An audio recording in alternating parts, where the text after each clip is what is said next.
of its people. So basically, Bhutan, when they are talking about happiness, it means the well-being of the people. So I will be talking basically about the World Happiness Report. Very brief, just a kind of introduction, and on depth on Bhutan's case study. So every one of us are in search of happiness, and we tend to think how to gain happiness, and we all know, and it's a truth that happiness comes from economic gains, right? So every one of us every day is trying hard to seek happiness through consumption, and even the marketers, even in the business world, they always say that the more you have, the better you are. So that's always the message. But then it has been noticed that, like in US, their life expectancy has increased, their per capita income has increased, longevity, security, well-being, all are improved, but despite all those, their life satisfaction has remained stagnant for centuries. So which means for them, economic gains is not enough. With economic gains, there should be well-being improved together, like life satisfaction, living in social cohesion, having a trustful neighborhood. So such things are very important for the human being, not just the economic gains. So that's why the whole concept of GNH has been born, and it is being seriously considered now by the rest of the world. So we are trying to take happiness very seriously, and we are, I think, doing a good job, especially in this case. And Bhutan being a very small country, we cannot just depend on the other sectors, but we mostly focus on the green economy when it comes to the development. So far, people know that we need happiness, but still then nobody took it seriously, maybe because it was not able to measure. For people to understand something, it has to be measured and show that, oh, you are this much happy or something like that. So now the happiness are being measured. So these are some of the examples of the surveys that is being done, and there are basically 4 steps to improve policy making, especially when it comes to the happiness of the people, by measurement, explaining, and putting happiness at the center of analysis for any kind of public policy, formulating public policy. So with that, I will be focusing now on the Bhutan's case study, Bhutan's GNH index.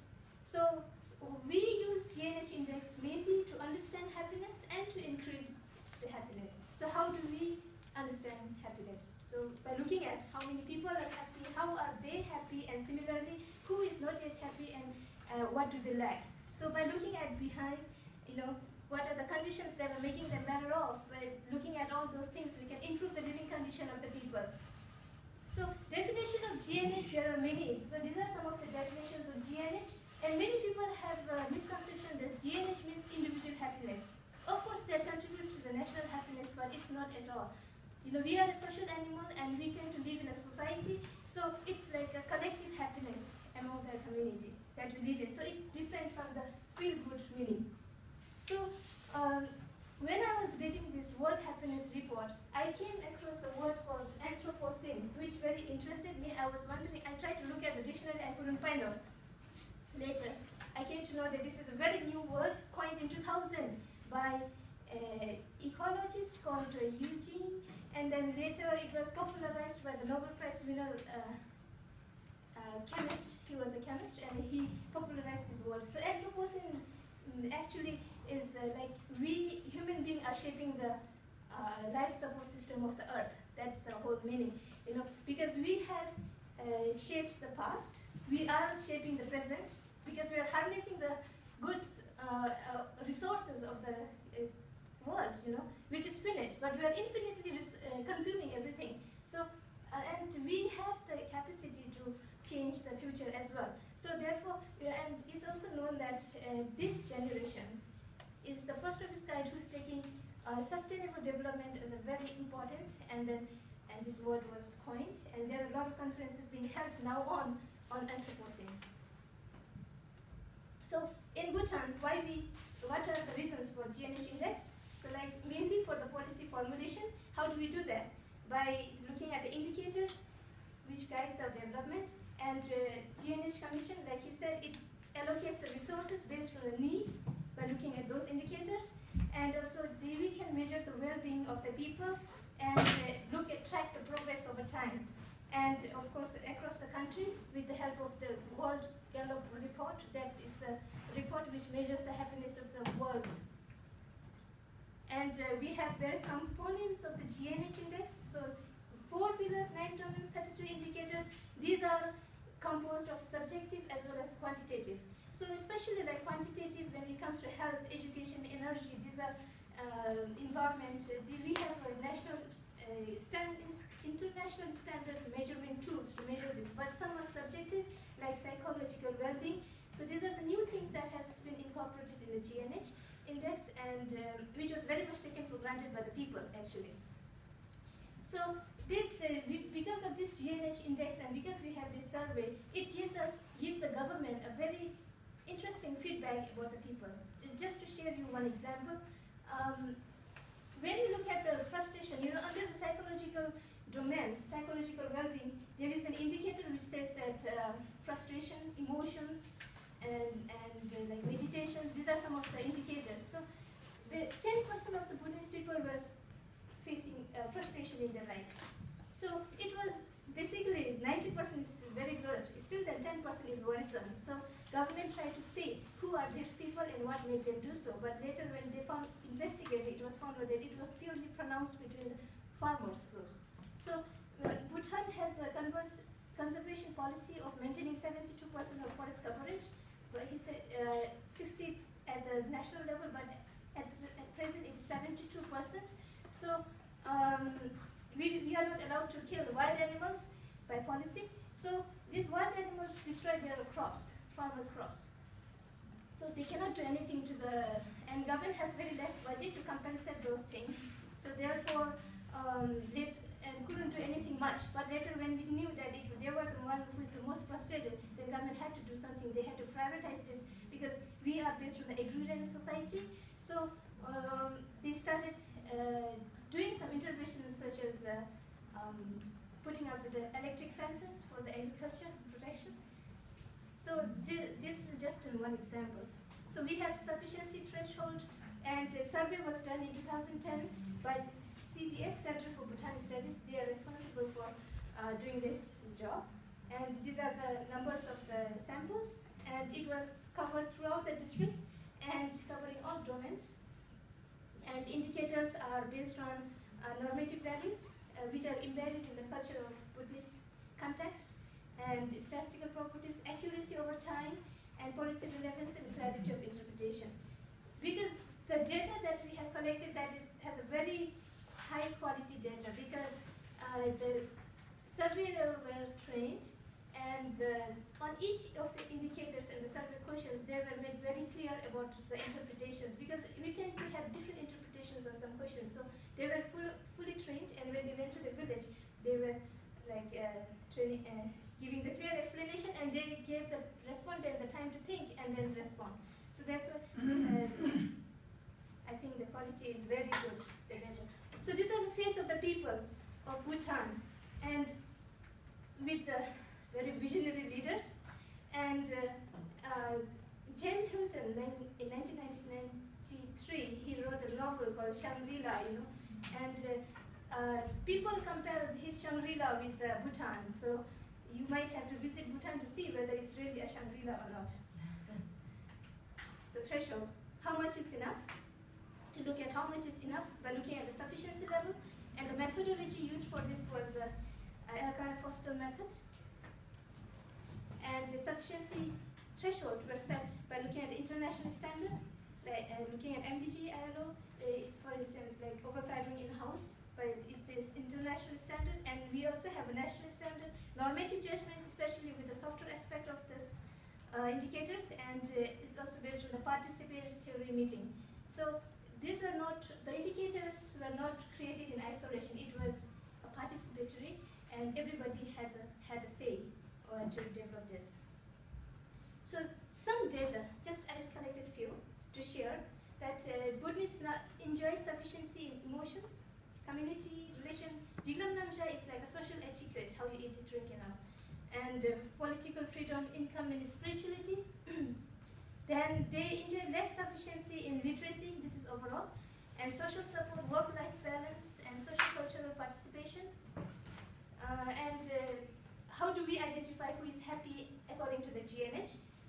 9 indicators by looking at the sufficiency level. If they have achieved more than 7 sufficiency level in the GNH indicators, we consider them as a happy person. So this is just an example. So overall view of the Bhutan, how many are happy and how many are not happy. So these are the percentage. 40.9% of people are happy and 59.1 are not happy. Not happy constitute of narrowly happy and unhappy.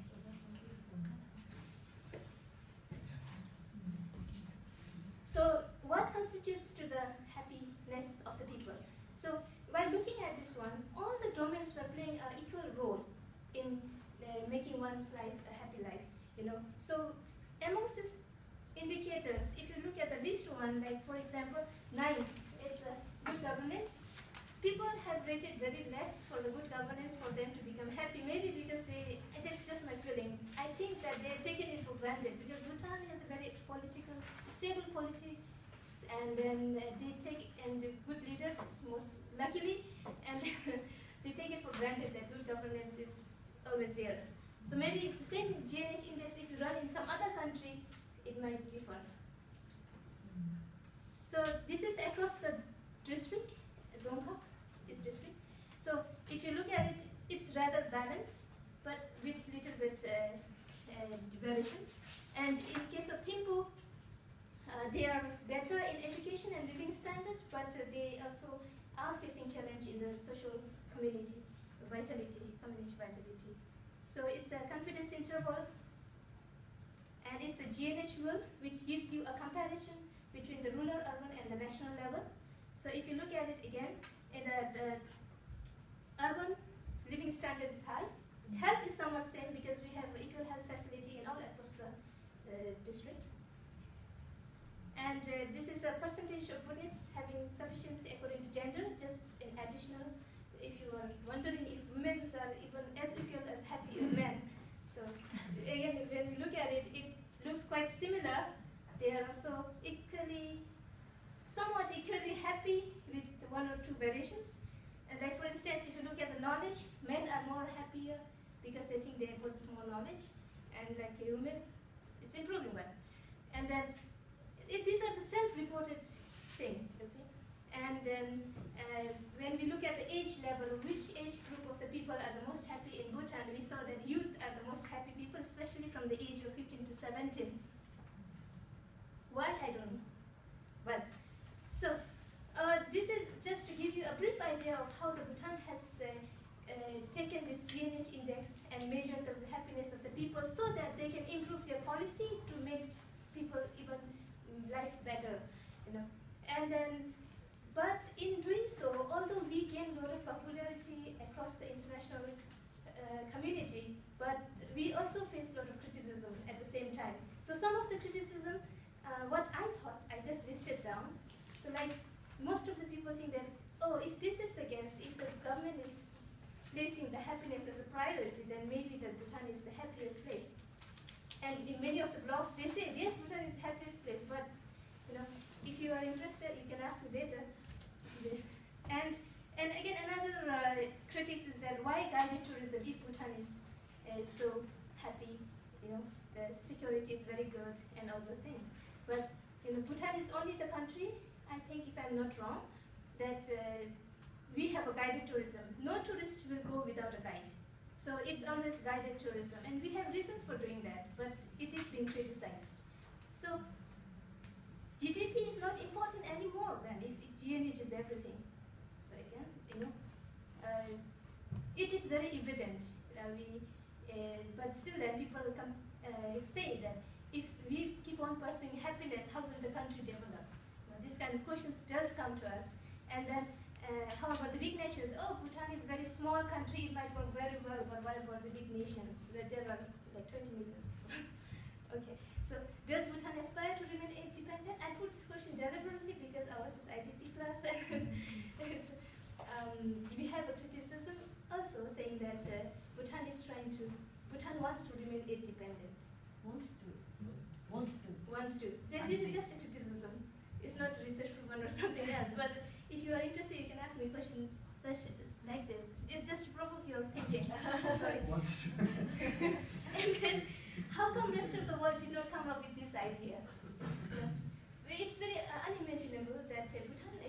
country that such a great idea is born. How come the big countries with the great many philosophers and the great thinkers didn't think about this idea? So yeah, that's all about my presentation. Thank you very much. So people say that the GNH, if GNH is very good, I think it's better that whole world adopt this